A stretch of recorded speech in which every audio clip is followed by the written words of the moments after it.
며칠 전 신문에 실린 칼럼 덕분에 처음으로 한 사실이 있습니다.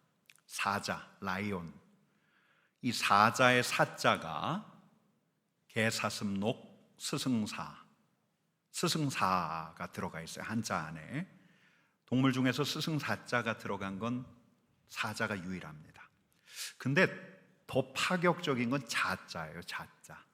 이 자자가 공자, 맹자, 장자 할 때 그 자자입니다. 고대 중국인들이 사자를 각별하게 사랑했다는 거죠. 이어룡 선생 주장에 따르면 봉황, 용 같은 가상의 동물을 제외하면 이만큼 사람들의 사랑을 받은 동물이 없다는 거예요. 여러분 사자 좋아하시죠? 여러분 사자 좋아하시죠? 여러분 타이거즈입니까? 이글스입니까? 라이온스입니까?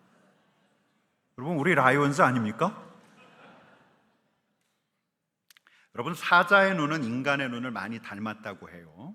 어떤 면에서 얼룩말, 사슴 같은 초식동물들은 땅을 바라보는데 사자만 먼 지평선을 바라본다고 합니다.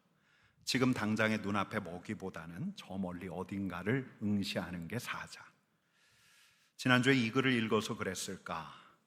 저는 사자 같은 사람 한 사람을 떠올렸습니다. 사자라는 이름에 들어간 스승사자처럼 제국의 스승이 되었던 사람, 사자같이 먼 데를 응시했던 사람, 마지막 때를 응시했던 사람, 사자같이 담대했던 사람. 여러분 누구죠? 우리가 지난주 성경 통독 스케줄에 따라 오늘 본문 어디였죠? 다니엘. 여러분 성경에 사자를 처치했던 인물도 나와요. 누구하고 누구죠? 삼손하고 다윗. 근데 이 사람은 사자를 잡아 찢었던 용맹한 부인은 아닙니다. 오히려 사자굴에 던져졌던 사람인데, 근데 이 사람이 사자 같아요. 여러분 또 있어요. 사자에 비견될 만한 바벨론의 황제 느부갓네살을 상대했던 인데 오히려 이 사람이 사자 같아 보여요. 여러분 언제부터였을까요? BC 605년, 주전 605년 소년이라 불릴 어린 나이에 바벨론으로 끌려갔던 바로 이 사람 다니엘은 마치 사자가 저 지평선 너머를 사색하듯 응시하는 것처럼 저 서쪽 지평선 넘어, 저 서쪽 지평선 넘어 예루살렘을 하루에 몇 차례씩 응시하면서 누군가를 바라보고 있었습니다. 여러분 다니엘은 보았어요. 예루살렘하고 비교할 수 없는 바벨론 제국에 머물면서 성전이 있는 예루살렘을 보았습니다. 아니 그는 유대 역사 내내 저 예루살렘 성전을 거처로 삼으셨던 우리 하나님께 시선을 두는 사람이었어요. 아브라함의 하나님, 이삭의 하나님, 야곱의 하나님, 다윗의 하나님, 그리고 다니엘의 하나님, 여호와 하나님. 여러분 다니엘은 믿었습니다. 여호와 우리 하나님께서 이 세계를 통치하고 계심을, 한 사람뿐만 아니라 한 나라뿐만 아니라 이 세계, 이 우주를 통치하고 계심을, 하나님의 주권을 믿었어요. 여러분 누가 이런 질문을 다니엘에게 던졌을런지도 몰라요. 아니 어떻게 이 세계를 다스리신다는 분의 백성들이 바벨론의 포로로 끌려올 수 있지요? 여러분 그래서 다니엘서 이 초두부터 이렇게 말하고 있는지 몰라요. 같이 읽겠습니다. 유다 왕 여호야김이 다스린 지 3년이 되는 해에 바벨론 왕 느부갓네살이 예루살렘에 이르러 성을 에워쌌더니 주께서 유다 왕 여호야김과 하나님의 전그릇 얼마를 그의 손에 넘기심에 주께서, 느부갓네살 왕이 유다 왕을 데려간 게 아니라 주께서, 하나님께서 유다 왕을 바벨론 손에 넘기셨다. 여러분 한 번은 제국의 황제 느부갓네살이 이 바벨론의 지혜자들을 다 불러 모았어요. 그리고 자기가 꿈을 가르쳐 주지도 않고 꿈의 내용과 해몽을 해내라고 엄포를 놓았어요. 여러분 다니엘이 환상을 봅니다. 이 환상을 보고 느부갓네살을 만나기 전에 한 고백이 있습니다. 한번 같이 읽겠습니다. 그는 때와 계절을 바꾸시며 왕들을 패하시고 왕들을 세우시며 지혜자에게 지혜를 주시고 총명한 자에게 지식을 주시는도다. 하나님은, 우리 하나님은 때와 계절을 바꾸시는 분, 시간의 주인. 우리 하나님은 왕들을 패하시고 세우시는 분, 우리 하나님은 역사의 주관자. 여러분, 다니엘은 우리 하나님의 주권과 통치를 분명하게 믿었어요. 여러분 어떠셨어요? 지난주에 성경 통독 다니엘서 읽기 수월하셨습니까? 뭐 다니엘과 새 친구 이야기 이 전반부는 뭐 그럭저럭 읽을만 한데 2장에 나오는 느부갓네살 왕의 꿈도 좀 이해하기가 어렵고 7장 이후부터 다니엘이 보는 환상이 나오는데 이게 대체 무슨 말이야? 여러분, 이 수월하지 않게 읽은 그 부분의 요점을 저는 오늘 여러분들에게 이렇게 한마디로 말씀드립니다. 하나님이 통치하신다. 한번 따라해 보실래요? 하나님이 통치하신다. 하나님이 통치하신다. 하나님께서 이 세계를 통치하시고 당신의 뜻대로 당신의 계획을 이루어 가신다. 여러분, 느부갓네살의 꿈을 통해서 하나님께서는 보게 하셨어요. 다니엘에게 이 고대, 이 중동, 이 지중해 지역에서 일어날 일들. 여러분, 바벨론 제국 다음은 메대예요. 메대 다음은 바사, 페르시아예요. 페르시아 다음은 알렉산더가 세운 헬라예요. 헬라. 근데 이 헬라 제국이 분열해요. 남쪽 이집트 지역의 프톨레미 왕국, 저 중동 지역의 셀류시드 왕국. 여러분, 이 역사적 전개를 보게 하셨어요. 누구에게? 다니엘에게. 여러분, 그뿐만이 아니에요. 아직도 도래하지 않는, 아직도 우리가 기다리고 있는 이 마지막 때, 역사의 종말까지도 보게 하셨어요. 여러분 뿐만 아니에요. 여러분, 꼭 이 다니엘이 요한계시록의 전편 같죠? 정말로 그래요. 여러분, 게다가 여러분 다니엘서를 읽어가면서 천사의 이름도 처음 보았어요. 처음. 가브리엘, 미가엘. 민족들 간의 전쟁의 이 뒷배경에 보이지 않는 세계가 있다는 거, 영적 세계의 대결이 있다는 것도 우리 하나님께서 다니엘에게 엿보게 하셨어요. 왜? 여러분, 왜요? 이 세계의 배후에 하나님이 계신다.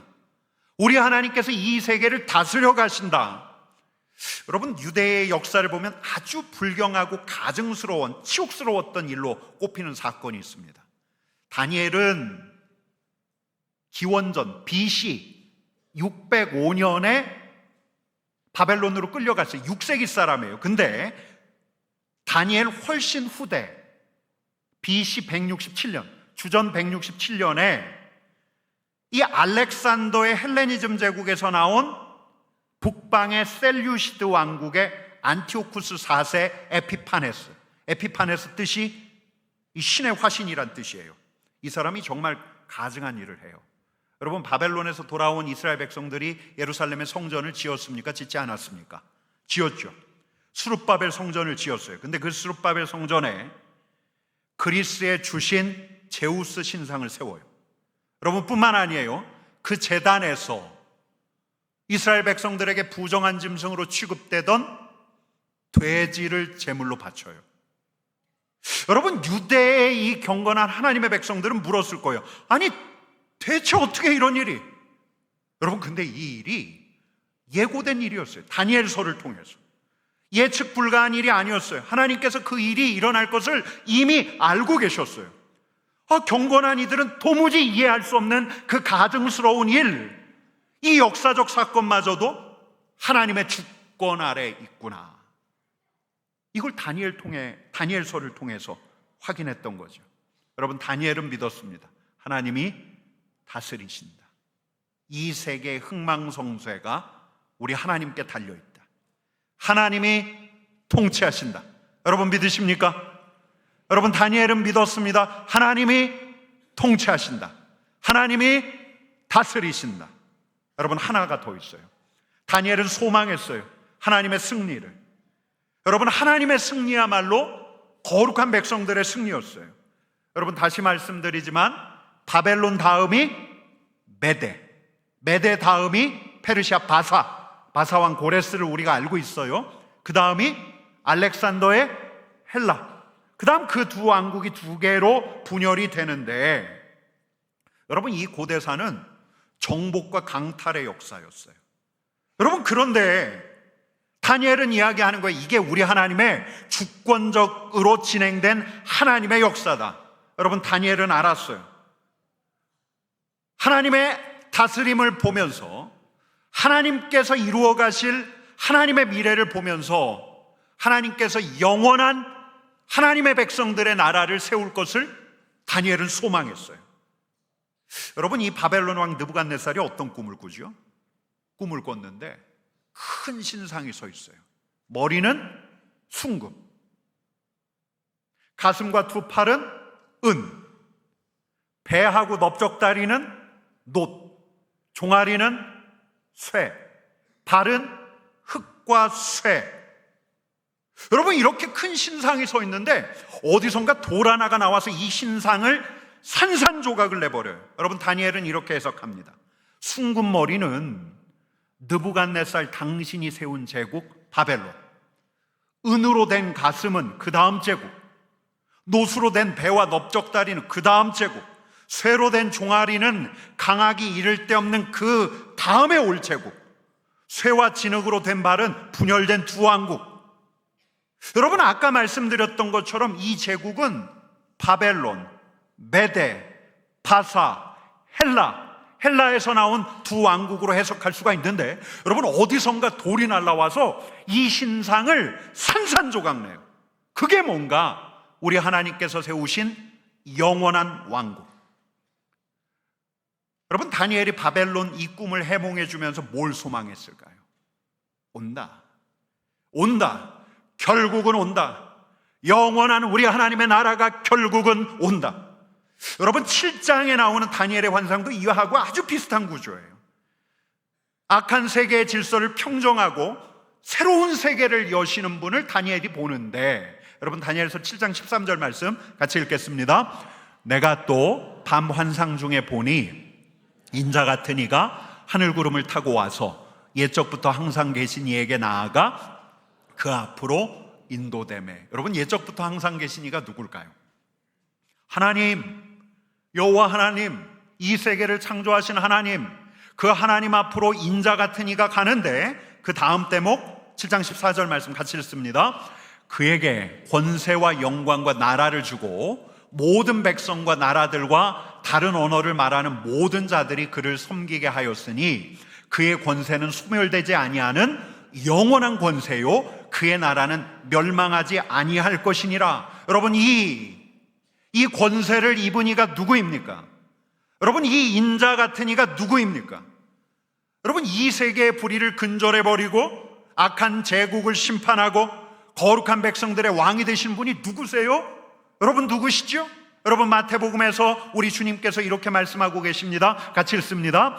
이후에 인자가 권능의 우편에 앉아있는 것과 하늘구름을 타고 오는 것을 너희가 보리라. 여러분, 이 세계 악이 편만하다고요? 신앙 공동체가 고초를 겪고 있다고요?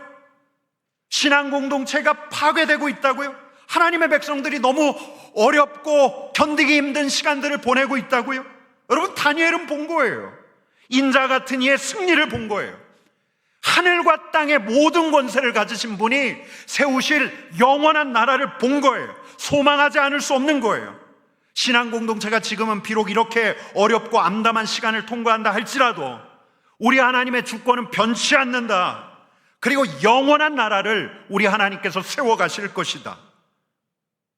여러분, 그러면 이 다니엘서 말씀을 이렇게 보다가 어떤 거룩한 백성들이 이렇게 항변했을는지 몰라요. 에이, 그래요, 하나님이 다스리죠. 근데 우리는 그거 못 보잖아요. 우리가 죽고 난 다음에 그 나라가 세워질 거잖아요. 우리는 그 전에 볼 수가 없잖아요. 여러분, 그래서 다니엘이 오늘 본문에서 이렇게 일러주는 거예요. 12장 2절 말씀 같이 읽습니다. 땅의 티끌 가운데서 자는 자 중에서 많은 사람이 깨어나 영생을 받는 자도 있겠고 수치를 당하여서 영원히 부끄러움을 당할 자도 있을 것이며, 영생, 죽음 이후에 있을 인간의 영원한 생명을 여러분, 구약에서 이렇게 명시적으로 언급한 대목은 이곳이 유일해요. 마지막 때 죽은 자들이 깨어나 어떤 이들에게는 영원한 생명이, 어떤 이들에게는 영원한 수치가 주어질 것이다. 결정될 것이다. 여러분, 다니엘이 우리에게 무엇을 이야기하고 있습니까? 소망하라. 우리 주님의 승리를 소망하라. 주님의 나라를 소망하라.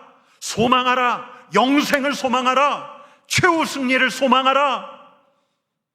여러분, 다니엘은 정말 막 분주하고 복잡거리는 오늘에 매여 있지 않았던 사람이에요. 저 먼 곳, 마지막 때를 응시하는 사자 같았던 이에요. 아니, 이곳에서 내가 뭘 해야 이익이 되지? 어떻게 해야 여기서 더 높이 올라갈 수 있지?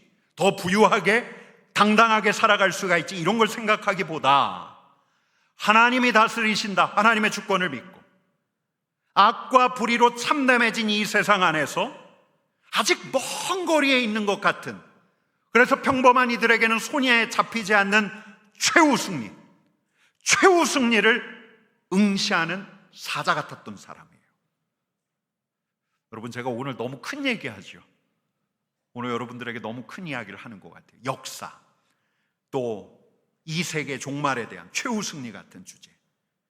여러분, 이게 다니엘의 믿음과 소망이었는데 어떤 믿음이었냐? 한번 따라해 보시겠습니다. 하나님의 주권에 대한 믿음. 하나님의 주권에 대한 믿음. 여러분, 다니엘의 소망이 무엇이었겠습니까? 한번 따라해 보십시다. 최후 승리에 대한 소망. 최후 승리에 대한 소망. 여러분, 근데 이 하나님 주권에 대한 믿음과 최후 승리에 대한 소망은 이 자리에 있는 저와 여러분 한 사람 한 사람, 우리 모두가 속히 실감했으면 하는, 실감하지 않고서는 결국은 실감하게 될, 여러분, 그런 믿음과 소망인 거예요. 여러분, 복음주의 신학자이자 목회자였던 팀 켈러라는 목사님이 2020년 5월에 췌장암 판정을 받았는데 가장 악성이었던 4기 판정을 받았어요. 근데 이분이 이 췌장암 판정을 받고 난 다음에 이런 글을 올렸어요. 저는 췌장암 4기입니다. 그러나 제겐 헤아릴 수 없이 지혜롭고 사랑 많으신 하나님이 계시다는 것이 끝없는 위로가 됩니다. 하나님께서는 당신께서 하시는 모든 일에 많은 선한 이유를 가지고 계시며 제가 알 수 없는 일들을 허용하십니다. 바로 거기서 제가 희망과 힘을 얻습니다. 여러분, 이 세계 역사뿐만 아니라 한 사람 한 사람에게 일어나는 일들까지도 내가 이해할 수 없지만 하나님께서 허용하셨다면, 하나님께서 그 일이 나에게 일어나도록 허용하셨다면 거기엔 하나님의 뜻이 있는 거죠. 이 일마저도 선하신 우리 하나님의 섭리 아래에 있다면, 여러분, 이게 소망이에요. 소망을 잃지 않을 수 있어요. 왜요? 우리 하나님은 선하시니까. 우리 하나님은 이 일마저도, 지금은 견디기 힘든 이 일마저도 결국 합력하여 선을 이루어 가실 테니까. 하나님이 다스리시니까. 여러분, 지난주 금요일날 금요기도회 때 우리 성도님들이 앞으로 나와서 우리 목사님들하고 함께 기도했는데 제 앞에서 몇몇 성도님들이 금방 눈물을 터뜨렸어요. 야, 진짜 힘드시구나. 와, 정말 힘드시구나. 주님, 어떻게 해야 합니까? 어떻게 해야 합니까? 묻다가도 주님은 선하십니다. 주님께서 다스리십니다. 내가 견디고 있는 이 시간마저도 주님의 섭리 안에 있습니다. 우리는 결국 주님의 뜻을 알게 될 것입니다. 여러분, 이게 희망이에요. 주님은 선하십니다. 주님께서 다스리십니다. 여러분, 이게 우리의 희망이에요. 여기에 우리의 희망을 걸 수 있어요. 선하신 우리 주님께서 다스려 가시니 그것 자체가 우리에게 희망이에요. 우리가 감당하기 어려운, 우리가 헤아리지 않았던, 예기치 않았던 일들이 우리 안에 벌어진다 할지라도 주님의 다스림 안에 우리가 있기에, 여러분, 그게 희망이에요. 여러분, 팀 켈러 목사님이 2023년 5월에 숨을 거뒀어요. 근데 이분이 마지막에 이런 기도를 하셨다고 합니다. 예수님 뵙기를 더는 기다릴 수 없습니다. 저를 집으로 보내주십시오. 그리고 숨을 거두면서 가족들에게 했던 말이 있는데요, 한번 같이 읽어보실까요? 같이 읽겠습니다. 내가 이 세상을 떠나는 것에는 손해가 없다, 전혀 없다. 나는 세상을 떠나지만 나에게 손해될 게 없다. 나에게 손해될 게 하나도 없다. 여러분, 왜요? 영생이 있으니까. 여러분, 왜요? 최후 승리가 있으니까. 주님께서 다스리신다. 이 세상 내 삶이 이해된다 할지라도, 이해되지 않는다 할지라도 나는 주님의 다스림 안에 있다. 주님의 섭리 안에 있다. 근데 나를 다스려 가시는 그 주님은 선하시다. 여러분 믿으십니까? 여러분 주님의 다스림을 믿으십니까? 선하신 주님이 우리를 다스려 가심을 믿으십니까? 여러분 우리에게 최후의 승리가 있다는 것을 믿으십니까? 여러분 이 믿음과 소망을 가진 사람이 바로 다니엘이었고, 그래서 담대한 사자같이 살았던 거죠. 여러분 이런 담대한 사자라야 많은 이들을 옳은 대로 데리고 올 수 있어요. 이 믿음과 이 소망을 가지고 살아갈 때라야 많은 이들을 옳은 대로 오게 하는 별처럼 빛나는 이가 될 수 있는 거예요. 다니엘서 12장 3절 말씀 같이 읽습니다. 지혜 있는 자는 궁창의 빛과 같이 빛날 것이요 많은 사람을 옳은 대로 돌아오게 한 자는 별과 같이 영원토록 빛나리라. 아멘. 여러분 그렇다면 누가 이 믿음, 하나님 주권에 대한 믿음, 누가 이 소망, 최후 승리에 대한 소망을 가질 수가 있을까요? 여러분 어떤 사람이 이런 하나님 주권에 대한 믿음과 승리에 대한 소망을 가질 수 있을까? 여러분 우린 다니엘서를 통해서 봐야 하거든요. 오늘은 두 가지예요. 첫 번째는 뜻을 정한 사람. 여러분 소년 다니엘이 바벨론 포로로 끌려왔을 때 이 다니엘은 뽑힌 사람이었어요. 바벨론을 위한 인재로. 그래서 인재 양성 사관학교에 들어가서 3년 동안 훈련을 받았어요. 3년 지나고 나면 왕 앞에 서는 거죠. 근데 이 사관학교 안에 들어가면서 소년 다니엘이 결심한 게 있어요. 한번 같이 읽겠습니다. 1장 8절 말씀 같이 읽습니다. 다니엘은 뜻을 정하여 왕의 음식과 그가 마시는 포도주로 자기를 더럽히지 아니하리라 하고, 자기를 더럽히지 아니하도록 황관장에게 구하니. 아니 뭐 왕이 제공하는 음식 먹어도 괜찮지 않아? 맛있는 고기도 먹고 포도주도 먹고 뭐 이렇게 물을 수도 있어요. 여러분 근데 이 다니엘은 예루살렘에서 배운 게 있었어요. 하나님의 백성으로서 먹어서는 안 될 음식에 대해서 들은 바가 있었어요. 우상 제사에 쓰이던 고기가 식탁에 오르면, 이방신들과 왕에게 바칠 포도주가 내 앞에 있는 잔에 부어지면, 여러분 요즘 같으면요, 뭐 그런 데서 자유해야 하지 않나? 이렇게 쾌활하게 말할 분들이 있을 텐데, 여러분 그때도 똑같았어요. 여러분 그때도 다르지 않았어요. 누군가에게는 작고 사소한 문제예요. 근데 소년 다니엘에겐 결코 그렇지가 않은 거예요. 먹고 마시는 게 소년 다니엘에게는 결코 사소한 문제가 아니에요. 먹고 마시는 게 거룩한 백성으로서 정결하게 갈 수 있느냐 갈 수 없느냐를 결정하는 하나님의 백성의 아이덴티티가 걸린 문제로 보았어요. 적어도 다니엘에게는. 여러분 그래서 다니엘은 뜻을 정했어요. 내가 배운 대로 하겠다. 율법의 가르침대로 하겠다. 이것만큼은 타협하지 않겠다. 여러분 뜻을 정하니 하나님을 믿었어요. 내가 왕의 포도주와 고기를 먹지 않는다 하더라도 하나님께서 나를 수척하게 하시지 않을 거다. 하나님에 대한 기대가 생겼어요. 여러분 다니엘뿐만 아니라 다니엘의 세 친구 하나냐, 미사엘, 아사랴까지 함께 하죠. 여러분 어떻게 되었어요? 여러분 이들이 고기 안 먹고 채식만 했더니 영양실조 걸렸습니까? 아니요. 여러분 그들이 보기에 좋아졌어요. 다른 이들보다 더 아름다워졌어요. 뜻을 정하니 하나님께서 당신의 선하심을 다니엘과 세 친구에게 보여주신 거예요.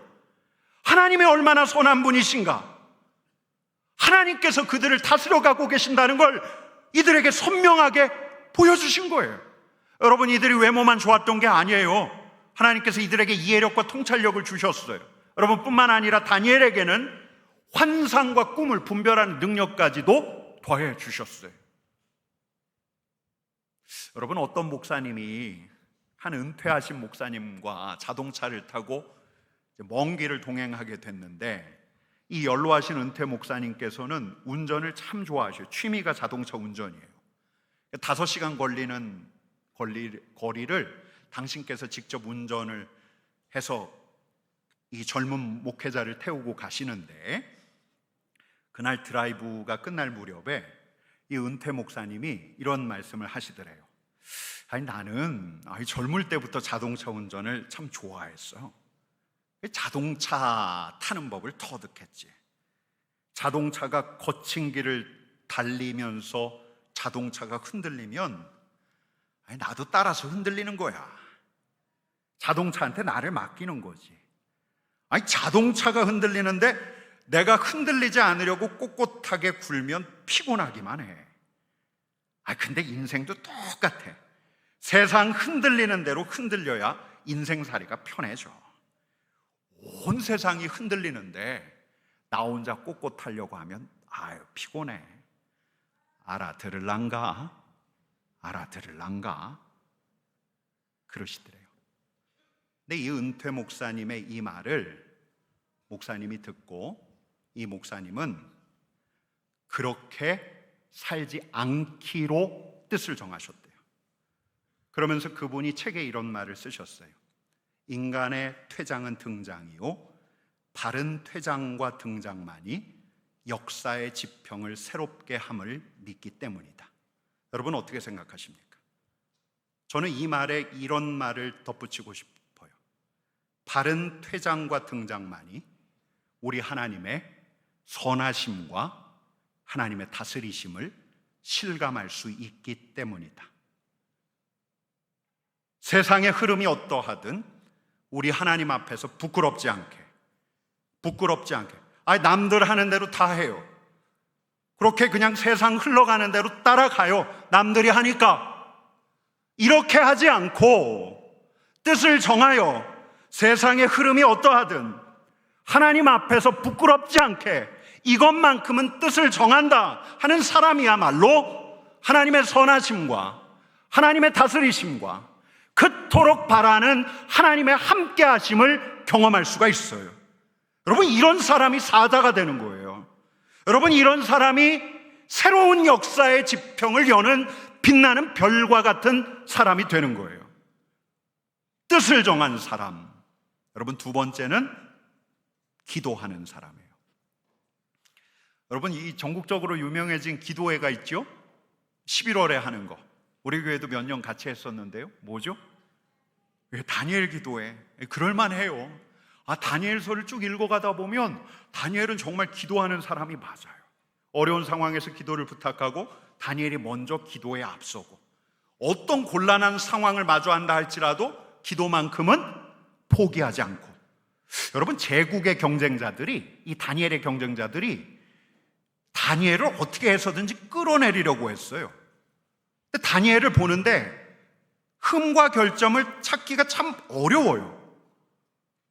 다니엘의 삶을 관찰했더니 다니엘만의 루틴이 있어요. 이스라엘에서 배워왔던 하나님의 율법을 따르는 일관된 생활 방식이 있어요. 저거 하면 되겠다.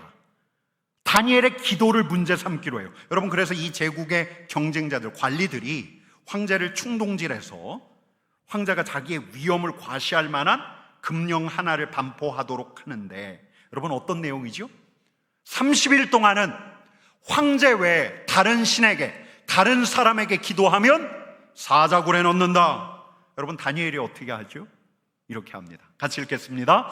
다니엘이 이 조서에 왕의 도장이 찍힌 것을 알고도 자기 집에 돌아가서는 윗방에 올라가 예루살렘으로 향한 창문을 열고 전에 하던 대로 하루 3번씩 무릎을 꿇고 기도하며 그의 하나님께 감사하였더라. 여러분, 이런 사람이에요.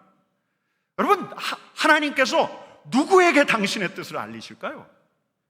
여러분, 우리 하나님께서 누구에게 당신이 하실 일들, 그 장래 일들을 알려주실 수 있으실까요?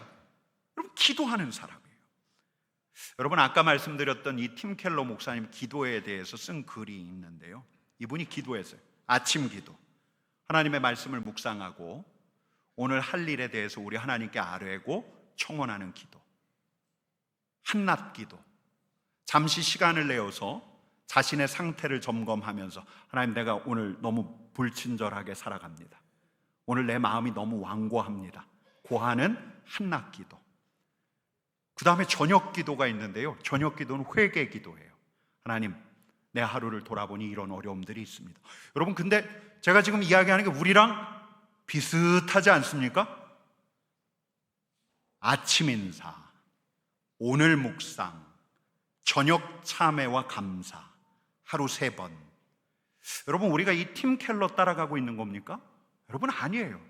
팀 켈러도 우리도 다니엘 따라 하려고 하는 거예요. 하루 3번씩 무릎을 꿇고 기도하고. 여러분, 저는 팀 켈러가 한 말, 이 말이 참 좋아요. 같이 읽겠습니다. 기도 없는 하루는 나 중심의 삶이 되고 만다. 여러분, 우리가 경험해서 알아요. 기도 없는 하루는 나 중심의 하루, 기도 없는 예배는 나 중심의 예배. 여러분, 다니엘이 하나님의 주권에 대한 믿음, 최후 승리에 대한 소망을 끝까지 붙들 수 있었던 까닭이 뭔가? 여러분, 그건 정말 우리 귀에 너무 못이 박히도록 들었던 뻔하기 그지없는 그 가르침. 이제는 그래서 이제 목사님 그 얘기는 안 하셨으면 좋겠습니다 라고 하는 바로 그 기도 루틴 때문이에요. 아침 인사, 아침에 일어나자마자 주님을 부르면서 하루를 시작해요. 오늘 묵상, 하나님의 말씀을 읽으면서 묵상하고 말씀을 토대로 기도해요. 저녁 참회와 저녁 감사, 잠자리에 들기 전에 하루를 돌아보면서 하나님 앞에 나의 허물과 죄악 그리고 감사의 제목들을 올려드려요. 여러분, 우리도, 이 자리에 있는 우리도, 저와 여러분들도 우리 주님 앞에 설 때까지 이 기도의 루틴이, 기도의 일상이 어떤 상황에서든 우리 안에 자리한 루틴, 일상의 습관이 될 수 있다면, 심지어는 휴가 가서도, 내가 다른 사람들하고 선교 여행을 떠난다 할지라도 하루에 3번 아침 인사, 오늘 묵상, 저녁 감사. 여러분, 그러면 우리는 우리 중심의 삶에서 벗어나서 하나님을 응시하게 돼요. 이전보다 더 우리 하나님께서 우리 삶을 다스리고 계시는구나 실감하게 돼요. 최후의 승리, 최후 승리를 확신하면서 살게 돼요. 여러분들에게 한번 물어볼게요. 이 하루 3번씩 이 기도했던 다니엘이 어디로 끌려가죠? 여러분, 이 다니엘이 사자굴로 던져졌습니까? 아니면 멀쩡하게 이 바벨론의 관리로 살아갈 수 있었습니까? 여러분, 이 제국의 경쟁자들 덕분에 하루에 3번씩 기도했던 다니엘은 사자굴에 던져져요. 이 대적들의 계략에 말려든 거죠. 걸려든 거예요. 여러분, 근데 이 다니엘을 사자굴에 던져 넣었는데 아니 사자들이 이 다니엘 주위에서 어슬렁거리기만 해요. 누가 사자들의 입을 봉해버린 것 같아요. 여러분, 근데 좀 시간이 지나니까 처음에는 다니엘 주위에서 어슬렁거리던 이 사자들이 저 멀찌감치 피해요. 여러분, 이 사자들이 뭘 봤던 걸까요? 여러분, 그 사자굴에서 이 사자들이 대체 뭘 봤던 걸까요? 진짜 사자 다니엘? 여러분, 저는 이런 상상을 해봐요. 사자 같은 다니엘 뒤에 유다 지파의 사자가 계셔요. 요한계시록이 말한 유다 지파의 사자. 여러분, 유다 지파의 사자가 누구십니까? 인자예요. 유다 지파의 사자 그리스도. 사자 같은 뒤에 유다 지파의 사자. 사자들도 어슬렁거리지 못하게, 아니 사자들도 두려움에 떨게, 유다 지파의 사자, 우리 주님의 빛이 다니엘 뒤에서 후광처럼 빛나는 장면. 여러분, 3절 말씀 같이 읽어보십시다. 같이 읽겠습니다. 지혜 있는 자는 궁창의 빛과 같이 빛날 것이요, 많은 사람을 옳은 대로 돌아오게 한 자는 별과 같이 영원토록 빛나리라. 여러분, 누가 빛납니까? 다니엘 같은 자, 뜻을 정한 자, 하나님께 기도하는 자. 여러분, 누가 많은 사람들을 옳은 대로 돌아오게 합니까? 하나님의 주권을 믿는 자, 하나님의 승리, 최후 승리를 믿는 자. 여러분, 우리 올해는 오늘 믿음으로 가기로 했어요. 오늘부터 그렇게 가면 어떨까? 뭐 어제야 어려웠다 할지라도 오늘부터 다시 시작하면 어떨까? 하나님 앞에서 이것만큼은, 하나님 내가 이것만큼은 세상과 타협하지 않겠습니다. 뜻을 정한다면 하나님 내가 매일매일 주님을 찾겠습니다. 기도를 결단한다면, 그리고 하나님 앞에 선다면, 여러분 그러면 이 자리에 있는 저와 여러분들은 우리 하나님의 다스리심을 온몸으로 실감하게 될 거예요. 우리 안에 영생이, 최후 승리가 분명한 소망으로 자리하게 될 거예요. 여러분 그런 사람이 빛이 나요. 뜻을 정하고 기도하며 하나님의 주권과 최후 승리를 믿고 소망하는 자들이 빛이 나요. 여러분 빛이 날 뿐만 아니라 많은 사람들이 이런 사자 같은 빛나는 사람들을 보며 옳은 대로 돌아오게 될 거예요. 그런 사자 같은 이에게 유다 지파의 사자 대신 우리 주님께서 함께 하실 것입니다. 적어도 이 한 주만큼은 우리 주님의 이런 부르심과 초청에 응하는, 뜻을 정하고 기도하고 유다 지파의 사자 대신 우리 주님과 동행하는 빛나는 사자 되기를 간절히 축원합니다. 우리 같이 기도하시겠습니다.